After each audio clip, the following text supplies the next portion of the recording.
Hello welcome friends. तो यार हमने क्वाड्रेटिक इक्वेशन स्टार्ट कर लिया है और इसका पहला लेक्चर हो चुका है, ठीक है ना। आज हम बात करते हैं लेक्चर नंबर 2 की और उसमें हम 3 या 4 बहुत सारे टॉपिक पढ़ने वाले हैं, उसके ऊपर बहुत सारे सवाल भी करेंगे और क्वाड्रेटिक इक्वेशन में थोड़ा आगे की तरफ बढ़ेंगे। तो यार सबसे पहला टॉपिक हम बात करते हैं, छोटा सा टॉपिक है जो कि क्या है, आप एक द्विघात समीकरण कैसे बनाओगे जब उसके दोनों शून्य दे रखे होते हैं। बात समझे क्या? हाँ, आप एक क्वाड्रेटिक इक्वेशन कैसे बनाओगे जब उसके दोनों रूट्स दिए गए हो, ठीक है। तो भैया हमें पता है कि एक क्वाड्रेटिक इक्वेशन कैसे दिखती है, ax² + bx + c = 0 इस टाइप की कुछ दिखती है, ये इसका जनरल फॉर्म होता है। अब मान लीजिए इसके शून्य क्या ना वो दे रखे हैं आपको अल्फा एंड बीटा, ये क्या दे रखा है, इसके शून्य दे रखे हैं। तब एक द्विघात समीकरण बनाने का सिंपल सा फॉर्मूला होता है जो कि क्या होता है, x² माइनस का अल्फा प्लस बीटा शून्यकों का योग इंटू x प्लस शून्यकों का गुणनफल = 0।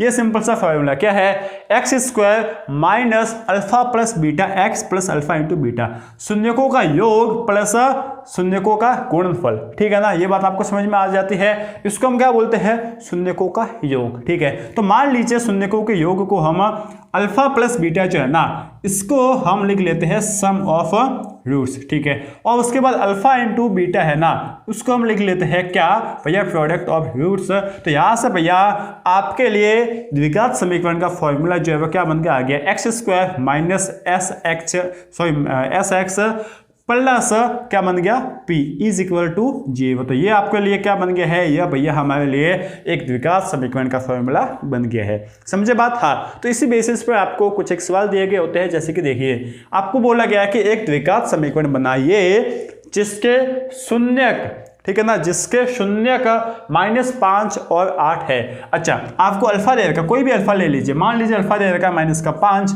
और आपको बीटा दे रखा कितना, +8, ठीक है। तो आप यहां से अल्फा प्लस बीटा निकालिए, अल्फा प्लस बीटा = -5 + 8, ये कितना आ गया भैया, 3 आ गया। ये क्या है, अल्फा प्लस बीटा।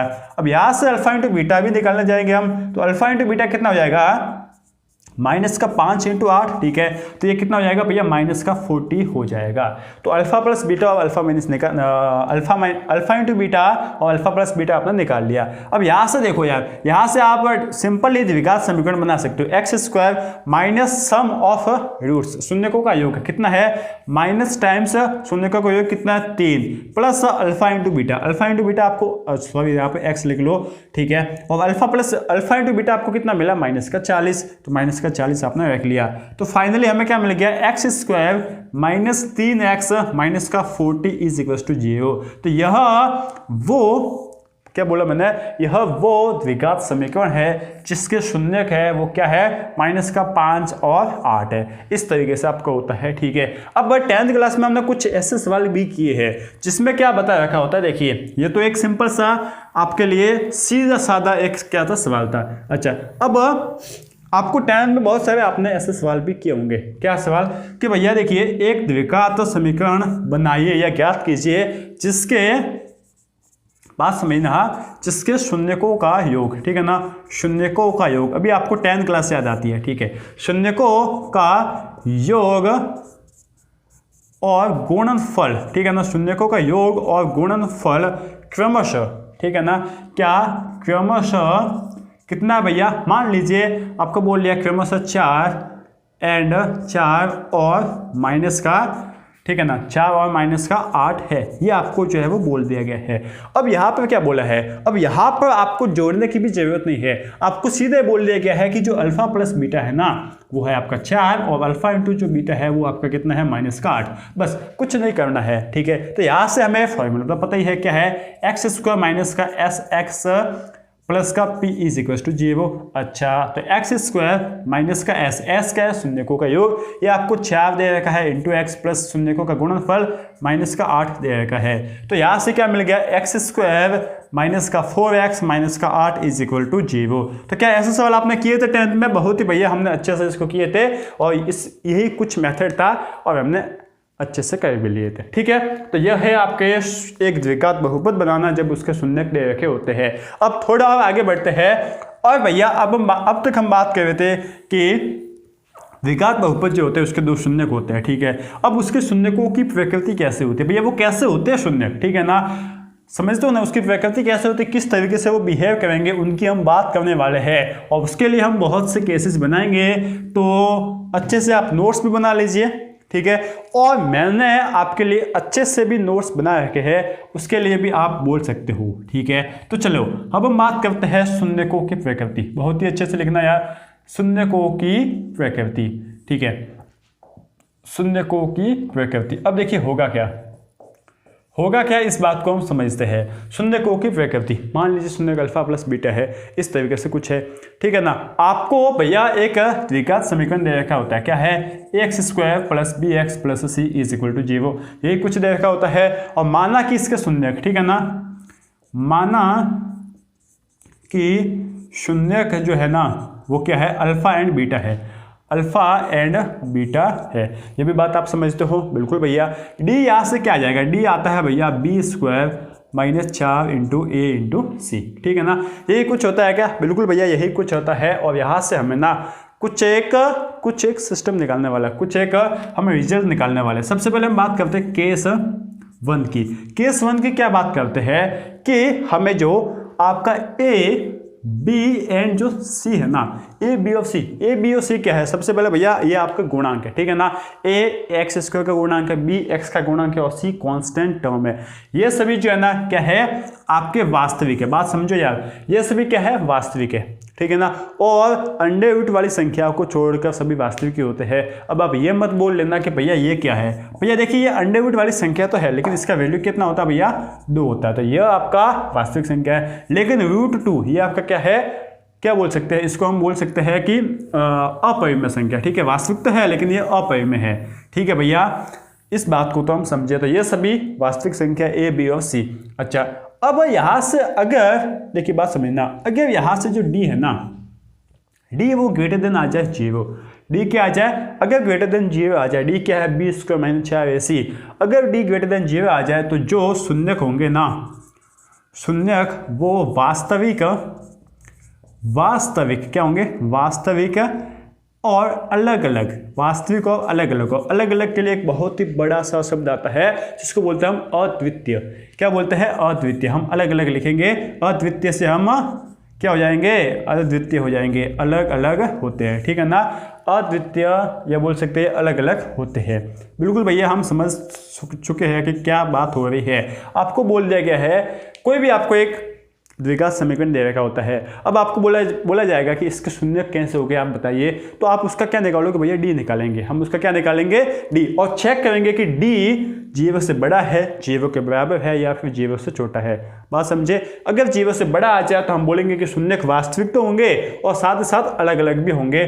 केस 2, अच्छा इसका एग्जाम्पल बता दिया जाएगा, एग्जाम्पल बता दिया जाएगा। तो आप बोलोगे एग्जाम्पल x² प्लस का 6x माइनस का 2 इज इक्वल टू 0, ठीक है ना। तो ये इसका एग्जाम्पल है। अच्छा भैया आपने ऐसे एकदम ऐसे देखते ही मतलब आपके याद करके आए थे क्या, नहीं याद करके नहीं आया हो। इसके लिए भी एक ट्रिक होती है कि आपको बोल दिया जाए कि एक ऐसा समीकरण बनाइए जो जिसके शून्यक है ना भैया वास्तविक भी होंगे और अलग अलग भी होंगे, इस तरीके से। तो वो भी मैं आपको बताऊंगा कि इस तरीके से कुछ होता है। फिलहाल तो आप लिख लीजिए। केस 2 की बात करें क्या, हाँ भैया केस 2 की बात करते हैं। चलो तो केस 2 की बात करते हैं। इसके लिए हम इसको मिटा देते हैं, अब थोड़ी सी जगह होनी चाहिए, ठीक है। तो देखिए केस 2 में क्या हो जाएगा, केस 2 में भैया ए बी और सी, ये तो भैया हमें बोल रखा है कि वास्तविक है, बिलोंग्स टू आर, ठीक है। अब यहाँ पर डी है ना वो 0 के इक्वल हो गया।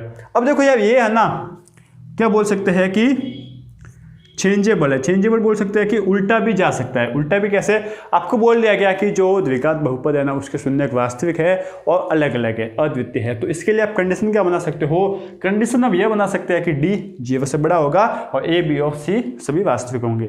इस तरीके से उल्टा भी जा सकता है। तो इसी तरीके से देखिए, अगर ए बी और सी वास्तविक है और डी 0 है तो हम बोलेंगे कि शून्यक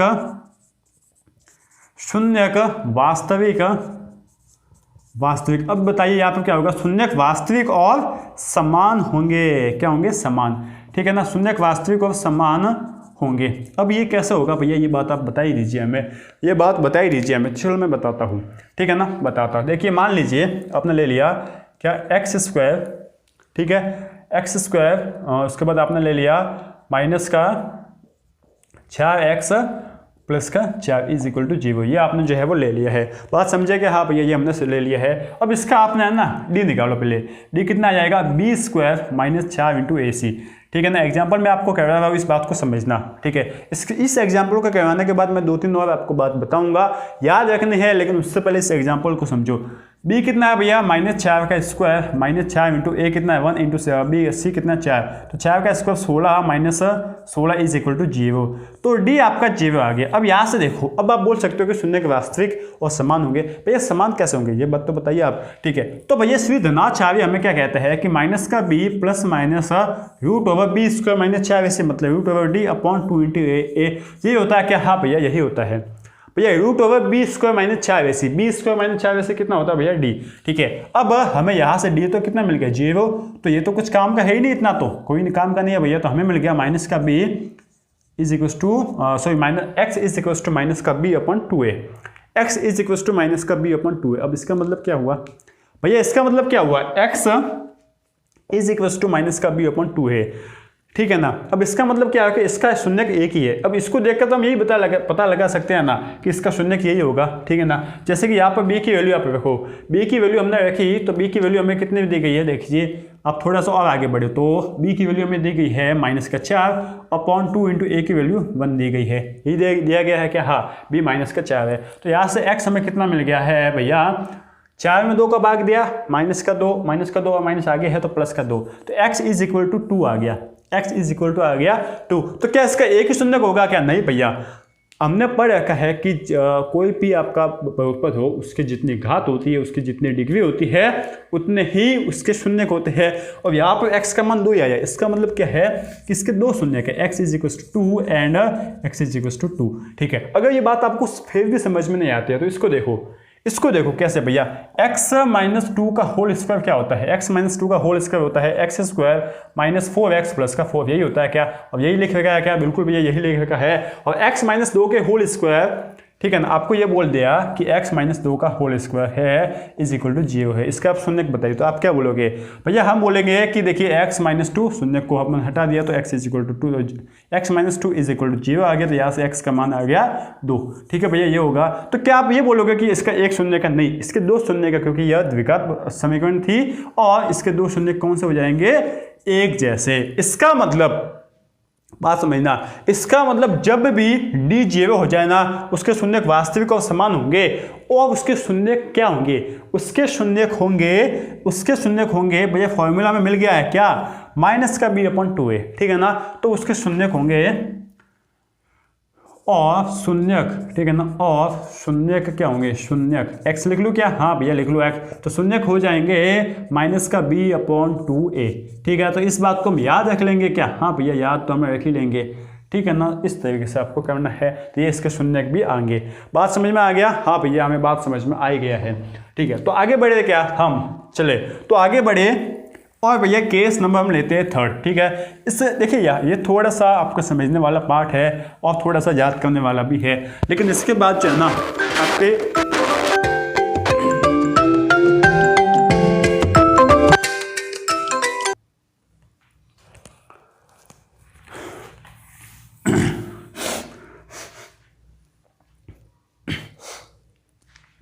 तो अब हम बात कर लेते हैं भैया केस 3rd की। अच्छा केस 3rd में क्या होगा भैया, वही बात है, केस 3rd में ये होगा कि A, B एंड C जो है ना वो बिलोंग्स टू R, मतलब A, B और C सभी वास्तविक संख्याओं से बिलोंग करते हैं। और साथ ही साथ आपको बोल दिया कि जो D है ना वो लेस देन 0 है। अगर D लेस देन 0 आ जाता है तो शून्यक जो आएंगे ना, शून्यक काल्पनिक आएंगे, क्या आएंगे भैया, काल्पनिक, ठीक है ना। अच्छा काल्पनिक क्यों आएंगे, काल्पनिक क्यों आएंगे, इस बात को भी समझाओ, शून्य काल्पनिक होंगे। देखिए भैया d जब लेस देन 0 होगा, ठीक है, बात समझते हैं। x क्या है भैया, x होता है माइनस का b plus minus root over D upon 2 into A, और d है 0 से छोटा मतलब नेगेटिव है, ठीक है ना। और रूट के अंदर नेगेटिव कभी भी एग्जिस्ट नहीं करता है, रूट के अंदर नेगेटिव कभी होता है क्या, नहीं होता है। और रूट के अंदर जब नेगेटिव आ जाता है तो हम बोलते हैं कि वो वास्तविक नहीं है, काल्पनिक है। बात समझ रहे हो, बिल्कुल भैया हम बात समझ रहे हो, इसलिए हम यहाँ पे बोलते हैं कि शून्य है वो क्या आ जाएंगे, काल्पनिक आ जाएंगे, ठीक है भैया। काल्पनिक आ जाएंगे, बात हमें समझ में आती है। लेकिन भैया एक बात याद रखना कि जो काल्पनिक रूट होंगे ना, क्या होंगे काल्पनिक रूट? काल्पनिक रूट कुछ भी हो जाए, काल्पनिक रूट हमेशा संयुग्मी होते हैं। अब ये भैया कौन सा नया शब्द संयुग्मी, इस बात को समझो।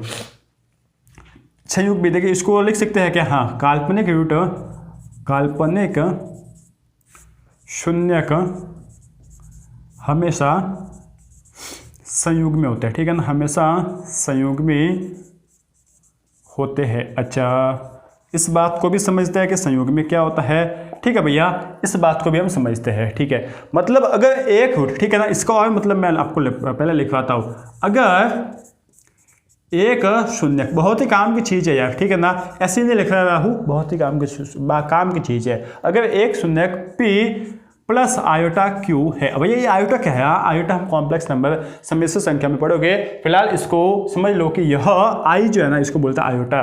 तो एक अगर शून्यक p प्लस आयोटा की है, q है, तो दूसरा शून्यक क्या हो जाएगा भैया? p माइनस आयोटा q हो जाएगा, p माइनस आयोटा q होगा।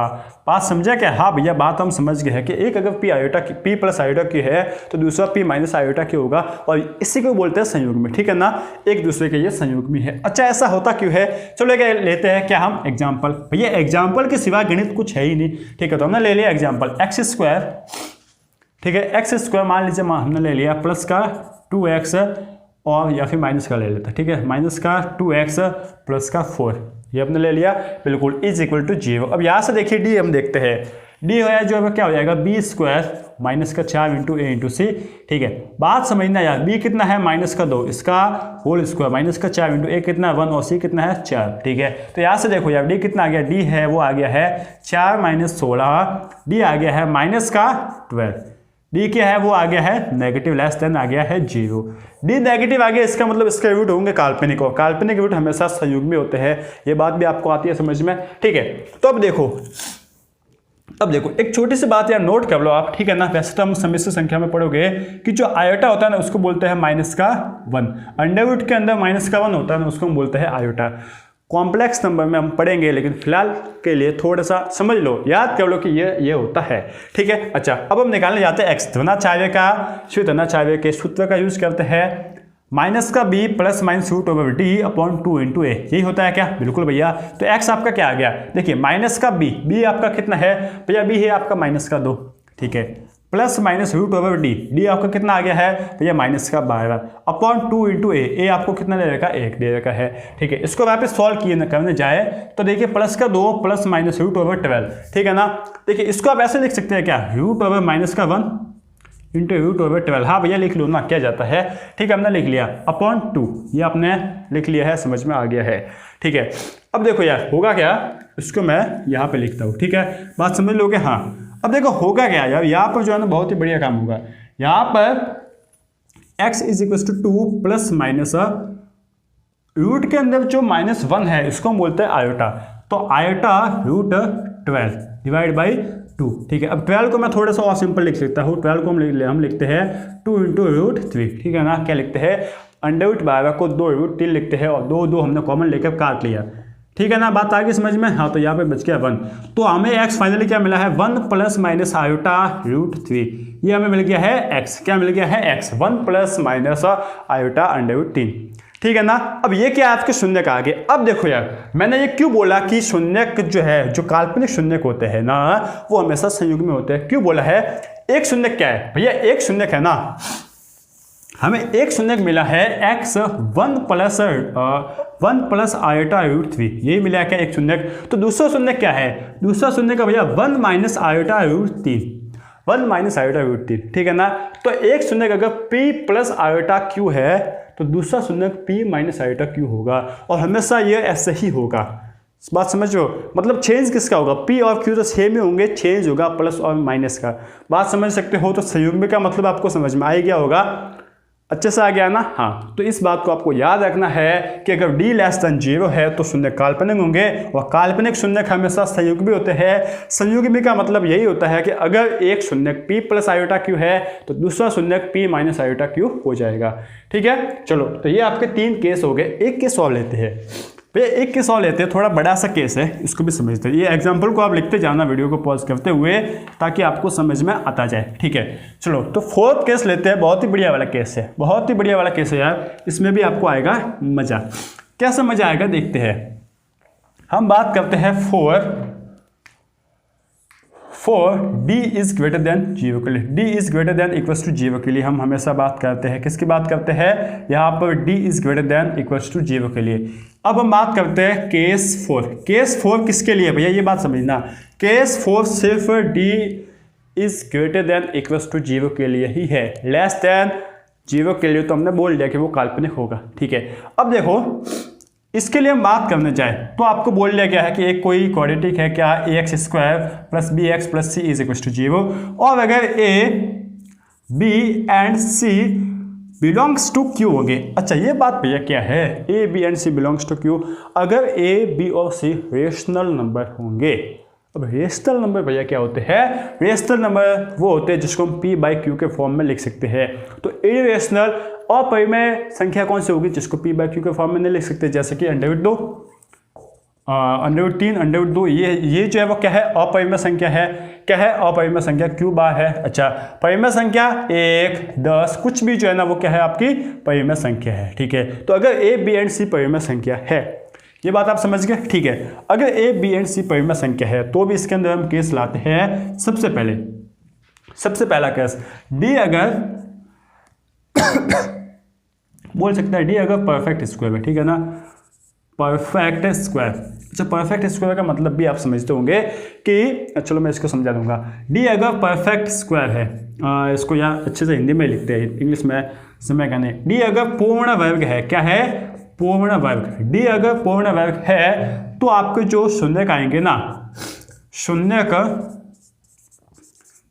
का क्या आएंगे भैया, वास्तविक, शून्य वास्तविक तो आएंगे, ठीक है। शून्य का आपके वो भी क्या आएंगे भैया, परिमेय आएंगे, क्या आएंगे, परिमेय होंगे। ये बात आप समझ सकते हो, ये बात भैया समझे तो नहीं है लेकिन आप समझा दो। अगर d पूर्ण वर्ग होगा, ठीक है, तो आपके जो शून्य का आएंगे ना वो भी परिमेय होंगे। इस बात को समझ जाते हैं, जैसे कि देखिए एक्स स्क्वायर, ठीक है भैया, प्लस का 5x, ठीक है ना, और यहाँ से हम बोल सकते हैं प्लस का 6 इज इक्वल टू 0, ठीक है, ये हम बोल रहे हैं, ठीक है। क्या है, एक्स स्क्वायर प्लस का 5x प्लस का 6 इज इक्वल टू 0, ये आपको एक दिया गया है द्विघात समीकरण। अब यहाँ पर देखिए a b और c सभी परिमेय है। परिमेय का मतलब उनको p बाई क्यू के फॉर्म में लिख सकते हैं। अगर यहाँ पर कुछ ऐसा होता कि √5 ऐसा कुछ होता तो इसको हम नहीं बोलते यार, ये आपके परिमेय नहीं है a b c, ठीक है ना, तो ये ऐसा नहीं होगा, ये आपको 5 ही दे रखा है, ठीक है। a b c तो आपको परिमेय दे रखे है। अब हम चेक करेंगे d एक पूर्ण वर्ग है या नहीं है। पूर्ण वर्ग का मतलब होता है अगर d 0 हो, 1 हो, जिसका एक परफेक्ट स्क्वायर होता है, 0 का 0 होता है, 1 का 1 ही होता है, 4 का 2 होता है, इसके बाद 9 का 3 होता है, 16 का 4 होता है, 25 का 5 होता है, इसको हम क्या बोलते हैं, पूर्ण वर्ग, ठीक है। आप चाहो तो लिख सकते हो, ठीक है। तो d यहाँ से कितना आ रहा है, देखिए d आ रहा है b स्क्वायर माइनस 4 ऐसे, ये आएगा क्या, ठीक है। b आपका कितना है, देखिए b आपका कितना है, b है आपका 5, तो 5 का स्क्वायर माइनस 4 इंटू a कितना है 1, c कितना है 6, कितना आ जाएगा, यहाँ से आ जाएगा 25 माइनस 24, ये आ जाएगा आपका 1। तो d आपका क्या आ गया, एक परफेक्ट स्क्वायर जो है वो आ गया है, d एक परफेक्ट स्क्वायर आ गया। अब बात समझो, अगर d परफेक्ट स्क्वायर है इसका मतलब क्या होगा कि आपको जो शून्य के मिलेंगे ना वो भी क्या होंगे, परिमेय होंगे। कैसे होंगे परिमेय, बात समझे क्या, हाँ भैया बात समझे है। तो देखिए x निकालना जाए, माइनस का b plus minus √d upon 2 into a, ठीक है। b आपका कितना दे रखा, b आपको दे रखा 5, तो माइनस का 5 प्लस माइनस √d कितना है 1, ठीक है। √d का मान 1 आ गया ना भैया, d 1 है तो √d कितना आ जाएगा 1, ठीक है, अपॉन 2 इंटू a कितना है 1 है, तो माइनस का 5 प्लस माइनस 1 अपॉन 2। अब हम लेते हैं अगर प्लस का, तो x अगर प्लस का ले लिया तो माइनस का 5 प्लस का 1/2, और अगर x लेते हैं माइनस का तो -5 -1 बटे 2, यहाँ से कितना आ जाएगा, देखिए माइनस का 4 प्लस 2 माइनस का 2, x का मान आ गया माइनस का 2, यहाँ से दूसरा x का मान कितना आ जाएगा भैया, माइनस का 4 बटे माइनस का 2 माइनस का 3 आ जाएगा। तो इस तरीके से आपका काम होगा। तो यहाँ से देखिए आपको अगर a b c रेशनल थे, परिमेय थे, तो यहाँ से आपको जो शून्य का है वो भी आपको परिमेय ही मिले। इस कैसे पता चला, अगर d आपका एक पूर्ण वर्ग हो तो, ठीक है ना, थोड़ा समझ में आ जाता, ठीक है, इतना हेडेक नहीं लेना, इसका जो दूसरा वाला पार्ट है वो इंपॉर्टेंट है। बात आ गई समझ में? बिल्कुल भैया, कुछ नहीं यार, परिमेय आप कंफ्यूज हो रहे हो कि परिमेय और अपरिमेय में कि ऐसा कुछ कैसा होगा। ठीक है, अब देखते हैं यार, हम बात करते हैं किसकी, हम बात करते हैं इसके सेकंड पार्ट की। अच्छा, इसका सेकंड पार्ट कैसा है, इसकी हम बात करते हैं। देखना यार, इस बात को भी अच्छे से समझता। ठीक है, आपको अगर डी है ना भैया, डी किसकी बात हो रही है, डी हम हमेशा बात कर रहे हैं ग्रेटर देन इक्वल टू 0 के लिए। ठीक है, ए बी और सी आपके परिमेय संख्या होने चाहिए। उसके बाद केस बनाए, पहला केस पूर्ण वर्ग हो, दूसरा केस पूर्ण वर्ग नहीं हो। ठीक है ना, तो डी पूर्ण वर्ग नहीं है। क्या है, डी पूर्ण वर्ग नहीं हो। डी अगर पूर्ण वर्ग नहीं हो तो आपके जो शून्य आएंगे ना, वो क्या आएंगे, अपरिमेय आएंगे। ठीक है, ए बी सी परिमेय है और डी अगर पूर्ण वर्ग नहीं है तो जो शून्य आएंगे ना, शून्य का अपरिमेय होंगे। ये बात आपको समझ में आ गई? बिल्कुल भैया, समझ में तो थोड़ी थोड़ी आ गई है, आप समझाओगे तो आ जाएंगे एग्जाम्पल से, लेकिन शून्य का अपरिमेय होंगे। और यहां से मैं आपको एक बात और समझाना चाहता हूं कि अपरिमेय शून्य, क्या अपरिमेय शून्य का भैया, अपरिमेय शून्यक हमेशा संयोग में होते हैं। हाँ भैया, संयोग में शब्द यहाँ पर भी आ गया, बिल्कुल वही वाली बात है। अपरिमेय शून्यक हमेशा संयोग में होते हैं। क्या होते हैं, संयोग में होते हैं। कैसे होता है, किस तरीके से होता है, ये बात भैया हमें समझा दो, हमें आ जाएगी समझ में। ठीक है ना, जैसे कि अगर एक शून्य का P प्लस क्यू है, क्या है, P प्लस क्यू है, तो दूसरा जो है ना, तो दूसरा क्या हो जाएगा भैया, दूसरा हो जाएगा P माइनस क्यू। क्या हो जाएगा, P माइनस क्यू होगा। बात समझे क्या? नहीं समझे भैया, समझा दो। ठीक है, आपने कोई एग्जांपल लिया, आपने कोई क्या लिया एग्जांपल, मान लीजिए एक्स स्क्वायर प्लस का 5x प्लस का 2, ये आपने क्या ले लिया एग्जांपल, ले लिया क्या? ठीक है, अब हम चेक करेंगे क्या कि यहाँ पर डी है ए बी एंड सी। देखिए A B and C, A B and C ये सभी क्या है, रेशनल है। रेशनल समझते हो ना परिमेय। ठीक है, अब हम डी निकालने जाते हैं। डी कितना है, बी स्क्वायर माइनस 4ac। ठीक है, अच्छा बी कितना है, 5 का स्क्वायर माइनस 4 इंटू ए कितना है 1 इंटू सी कितना है 2। ठीक है, निकालो यार, यहाँ से हम निकालने गए तो देखिए 25 माइनस 8, 25 माइनस 8 होता कितना यार, 25 माइनस 8 होता है 17। कितना होता है, तो डी का मान आ गया 17। क्या 17 किसी का परफेक्ट स्क्वायर है, पूर्ण वर्ग है? नहीं भैया, 17 पूर्ण वर्ग नहीं है। इसका मतलब यहाँ पर जो शून्य का आएंगे ना, वो अपरिमेय आएंगे। अब कैसे आएंगे, इस बात को देखिए क्या। हाँ भैया, देखते हैं चलो। तो x क्या होता है, x होता है भैया माइनस का b plus minus root over D upon 2 into A. ठीक है, बी आपका कितना, देखिए बी आपका है 5 plus minus root over D, D कितना भैया 17, तो root over 17 upon 2 into A 1 है तो 2 इंटू 1 2 ही आ जाएगा। अब यहाँ से देखो यार, यहाँ से x के आपको दो मान मिले, कौन कौन से भैया, एक x का मान मिला है आपको माइनस का 5 प्लस का रूट 17 बटे 2, और दूसरा मान आपको क्या मिला है, x is equal to minus का 5 माइनस का रूट 17 अपॉन 2। ये आपको x के दो मान मिल गए हैं। बात समझ में आ रही है क्या भैया, थोड़ी थोड़ी आ रही है। दो मान आपको मिले, वापस समझो, दो मान मिले हैं ना। एक मान क्या है, x is equal to minus का 5 बटे 2। अब थोड़ा सा और सिंपल करते हैं, प्लस का रूट 17 बटे 2, ये आपको है पहला मान। दूसरा मान क्या है, x is equal to minus का 5 बटे 2 माइनस का रूट 17 बटे 2। अब मैंने क्या बोला कि अगर A B and C rational है, ठीक है ना, परिमेय संख्या, और डी अगर एक पूर्ण वर्ग नहीं है, तो जो शून्यक मिलेंगे वो अपरिमेय होंगे। अपरिमेय की पहचान क्या होती है, जहां पर भी अंडर रूट आ जाए और वह परफेक्ट नहीं हो, ठीक है ना, मतलब वो पूर्ण वर्ग नहीं हो, तो वो आपका क्या होता है भैया, एक आपका अपरिमेय ही होता है। और अगर अपरिमेय संख्या में कुछ भी जोड़ो कुछ भी घटाओ, वो अपरिमेय संख्या ही होती है। ये बात भी आप समझते हैं बिल्कुल। तो ये सभी क्या है, दोनों अपरिमेय है। ठीक है, अब देखिए एक क्या है, P, इस पूरे को मान लिया -5 बटे 2 को P मान लिया, तो P प्लस क्यू है, तो दूसरा क्या है, P माइनस क्यू। तो हमेशा अपरिमेय जितने भी शून्यक होंगे ना, वो भी संयुग में होंगे। एक P प्लस क्यू है तो दूसरा P माइनस क्यू होगा। ये बात भी आप समझ गए क्या? हाँ भैया हम समझ गए हैं, भैया हम समझ गए हैं। तो आपको अब मैं सवाल देता हूँ, उस सवालों को आप कीजिए, ताकि आपके दिमाग में और भी अच्छे से सेटल हो जाएगा कि आपको करना है। ठीक है, चले अब देखो, ये दो हम सवाल कर लेते हैं, जिससे आपके जितने भी डाउट होंगे ना पिछले वाले टॉपिक के रिलेटेड, वो आपके सब खत्म हो जाएंगे। देखो यार क्या बोला गया, सबसे पहला सवाल, परिमेय गुणांक वाला एक द्विघात समीकरण ज्ञात करो जिसका एक शून्य का √5 + 2 है, जिसका एक शून्य क्या है √5 + 2 है। बात समझे क्या? नहीं समझे भैया, हमें समझा इस सवाल को करके दिखाओ। देखिए तो हम इसका सॉल्यूशन करते हैं, बात समझना यार। सॉल्यूशन करने के आपको बोला क्या भैया, ax² + bx + c, ऐसी कुछ एक द्विघात क्या होगी, अब द्विघात समीकरण होगा।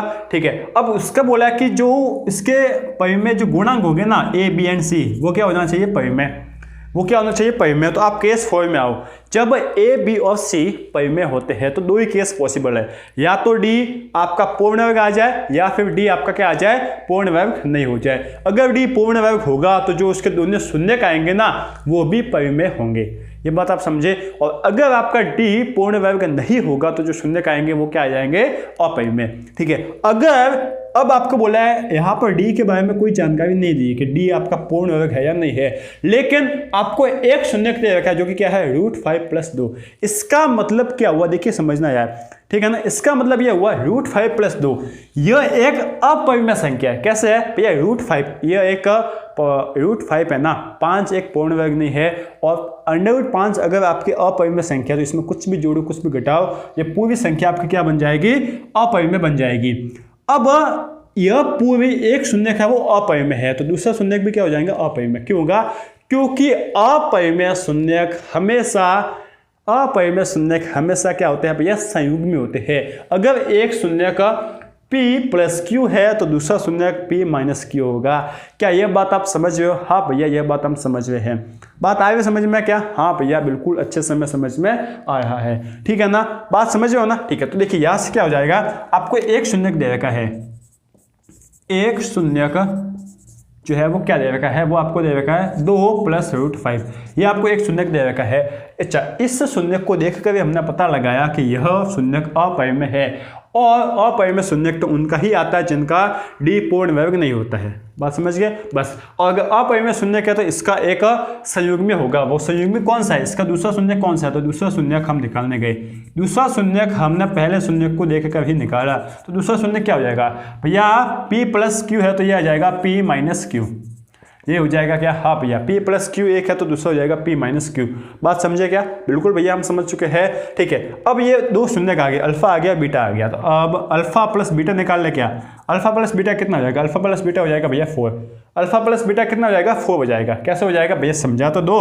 ठीक है, तो देखिए 2 + √5 प्लस का 2 - √5, ठीक है, तो +√5 - √5 कट गया, तो यहाँ से बच गया 4, तो अल्फा + बीटा आ गया 4, अल्फा × बीटा ये कितना आ जाएगा, तो 2 + √5 × 2 - √5 ये आ जाएगा क्या, हाँ भैया यही आ जाएगा। ठीक है, तो यहाँ से देखो क्या आ जाएगा भैया, a + b × a - b क्या होता है, a² - b², a² कितना है 2 का स्क्वायर 4, -b² क्या है √5 का स्क्वायर, √5 का स्क्वायर कितना होता है भैया, √5 का स्क्वायर कितना आ जाएगा भैया 5 ही आ जाएगा। तो यहाँ से 4 - 5 कितना आ गया -1, तो अल्फा × बीटा कितना आ गया भैया -1। बात समझे बात भैया, हाँ हम बात इस बात को समझे कि यहाँ पर बात ही कुछ अलग है। ठीक है ना, क्या बात अलग है कि भैया हमें एक शून्य दिया है, उससे पहचानना है कि यह शून्य परिमेय है या अपरिमेय है। अपरिमेय है इसका मतलब दूसरा शून्य भी हम निकाल सकते हैं। क्यों, कैसे निकाल सकते हैं, क्योंकि ये दोनों कॉन्जुगेटिव होते हैं और संयुग्म में होते हैं। ठीक है ना, दूसरा शून्य हमने निकाल लिया, एक अल्फा + बीटा आ गया, एक अल्फा - बीटा आ गया। ठीक है, क्या आ गया, इन शून्यकों का जोड़ और गुणा। अच्छा, अब हम निकाल सकते हैं क्या, x² माइनस का अल्फा + बीटा × अल्फा × बीटा, ये क्या है भैया, अगर दो शून्य दे रखे होते हैं, अगर दो शून्य दे रखे होते हैं तो उनसे एक द्विघात बहुपद बनाने का फॉर्मूला। तो अल्फा + बीटा कितना है 4 × x प्लस अल्फा × बीटा कितना है -1 = 0, तो x² माइनस का 4x - 1 = 0। तो ये आपको एक क्या बन गई, द्विघात समीकरण मिल गई है, जिसका जो गुणांक है वो परिमेय है। पहली बात, अब अगर आप इसके दो शून्य निकालने जाओगे ना तो ये दो शून्य यही आएंगे। ठीक है, अब ये काम आपको करना है, आपके लिए होमवर्क मान सकते हो कि ये दो शून्य इसके आएंगे या नहीं आएंगे। समझ में आ गया, बहुत ही अच्छे से भैया आपको समझ में आ गया होगा। ठीक है, आगे बढ़ते हैं और दूसरा सवाल करते हैं, यह भी बहुत ही बढ़िया सवाल है। अब अगर आपको त्रिगोनोमेट्री नहीं आती है, जो आपको बताया गया था वो आपने याद नहीं किया है, तो आप तो फंस गए यहाँ पर। क्यों भैया, 10π/8 कितना होता है, पहले यह बात तो सेम है, क्या है कि एक परिमेय गुणांक वाला द्विघात समीकरण याद कीजिए, जिसका एक शून्य क्या है भैया 10π/8 है। ठीक है, अब सबसे पहले तो भैया हमें 10π/8 की वैल्यू पता होनी चाहिए, बाकी कुछ नहीं। 10π/8 की वैल्यू होती है √2-1। क्या होती है? √2-1। ठीक है, अब इसका एक शून्यक, ये भैया एक शून्यक है ना, तो एक शून्यक आपका क्या है? एक शून्यक है भैया -1 प्लस का √2, तो दूसरा शून्यक क्या हो जाएगा? अब देखो यार, एक अपरिमेय तो दूसरा भी अपरिमेय होगा और कंजुगेटिव होगा, संयुग्मी होगा, तो ये कितना हो जाएगा? दूसरा कितना आ जाएगा? माइनस का आ जाएगा। ठीक है, p plus Q, p minus Q आ गया। तो alpha plus beta, alpha into beta निकाल सकते हैं क्या हम? अल्फा प्लस बीटा कितना आ जाएगा? -2। अल्फा इंटू बीटा निकाले क्या? हाँ, अल्फा इंटू बीटा निकाले तो देखिए ये कितना है? -1 प्लस √2 इंटू -1 प्लस √2, यही होगा क्या? हाँ, ये होगा क्या? हाँ, तो ये कितना देखिए a minus B into A plus B, A plus B into A minus B क्या होता है? a² minus B square. ठीक है ना, तो a² आपका क्या है? a² आपका क्या है भैया? a² है आपका 2। ठीक है, -b² आपका क्या है भैया? 1। बात आ गई समझ में? बिल्कुल भैया, बात हमें अच्छे से समझ में आ गई है। तो यहाँ से भैया आ जाएगा -1, तो अल्फा इंटू बीटा भी कितना आ गया? -1 आ गया। Alpha plus beta, alpha into beta आ गया, तो हम बोल सकते हैं कि x² minus alpha plus beta into X plus alpha into beta is equal to 0। यहाँ से x² minus alpha plus beta कितना आ गया? -2, x plus alpha into beta -1 is equal to 0। तो यहाँ से x² प्लस का 2x माइनस का 1 is equal to 0 आपको मिल गया है। तो ये क्या है भैया? एक ऐसी द्विघात समीकरण जिसका एक शून्य क्या है? 10π/8, मतलब एक शून्य √2-1 है। ठीक है ना, तो बात समझ गए हो। उम्मीद है कि आपको ऐसे सवाल करने आ गए होंगे, आ गए ना? ठीक है, अगर कोई डाउट रह गया है तो वापस बताना, जिससे आपको और भी मैं अच्छे से समझा सकूं। ठीक है, थैंक यू।